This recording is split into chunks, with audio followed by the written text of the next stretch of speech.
The Cuban Revolution saw Batista removed from power by Fidel Castro, but Castro initially just became head of the army.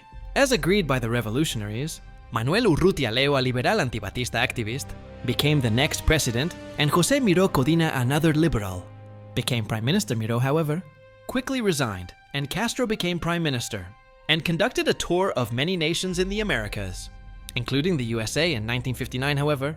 Although he was not necessarily a communist himself at this point, he began appointing communists like Che Guevara into cabinet positions, angering President Urrutia, so the two men fell out, and Castro resigned as Prime Minister in July 1959, prompting thousands of his supporters to demand Urrutia to resign. He did, and Castro became Prime Minister once again, and largely ran the country, while Osvaldo Duarte Costa Rodio, a communist, became president, now in power.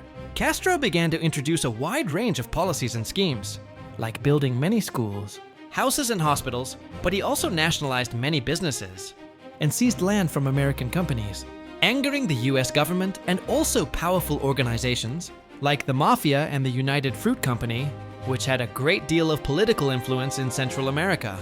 And Castro also began executing political opponents, banning political parties and censoring the press. So many joined the ongoing Escambray Rebellion, which was made up of Batista supporters and some of Castro's old allies, who were angered by his undemocratic policies.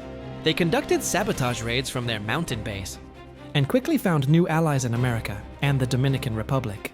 Then finally, Eisenhower accused Castro of being a communist and ordered the CIA remove him from power. The CIA had had success in overthrowing leaders, like in Guatemala in 1954. But their sabotage raids and assassination attempts in Cuba failed, and so too did their embargo on Cuban sugar, which began when Castro nationalized oil companies in Cuba in order to refine Soviet oil, and relations got worse when a vessel carrying Belgian weapons exploded in Havana's port in March 1960. Castro had been importing weapons to expand his army and fight the rebels, and he blamed America for this explosion. And at a UN meeting in New York, Castro met with the Soviet leader Khrushchev and people like Malcolm X. So now, believing that Cuba was ready to become an ally of the Soviet Union, Eisenhower approved a plan of an invasion of the island, but hoping to hide their involvement in this invasion. The Americans recruited men from the large Cuban population in Florida, which had fled from political persecution. Around 1/500 of these men were trained by the CIA. Throughout 1960, and the Americans acquired planes and ships that could not be traced back to them. They hoped this force, made up entirely of Cubans, would prevent the Soviets from getting involved, and believed it would encourage anti-Castro rebellions. However, in 1960, there was an election in the United States, and both candidates, Kennedy and Nixon, campaigned on being tougher on Cuba and communist nations. Kennedy won this election and quickly proved the invasion plan. In March 1961, former Cuban Prime Minister Miró was made head of the Cuban Revolutionary Committee, while the army was transferred to Nicaragua, ready to launch their invasion in mid-April.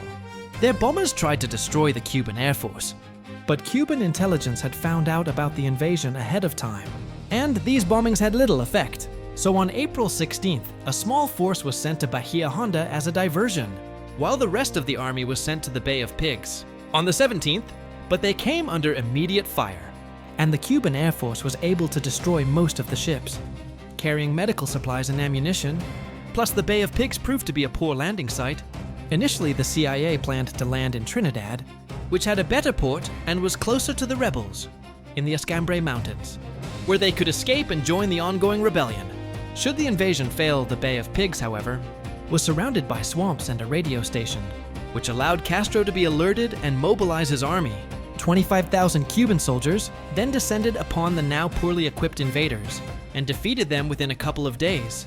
Most of the exiles were captured, and the Americans could not, as hoped, hide their involvement in this invasion. So, suffering a major knock to his prestige, Kennedy continued to try and assassinate or oust Castro through Operation Mongoose. But this too proved to be ineffective. Castro, on the other hand, began to become more dependent on the Soviets for defense, and this would eventually lead to nuclear weapons being placed on the island and the Cuban Missile Crisis.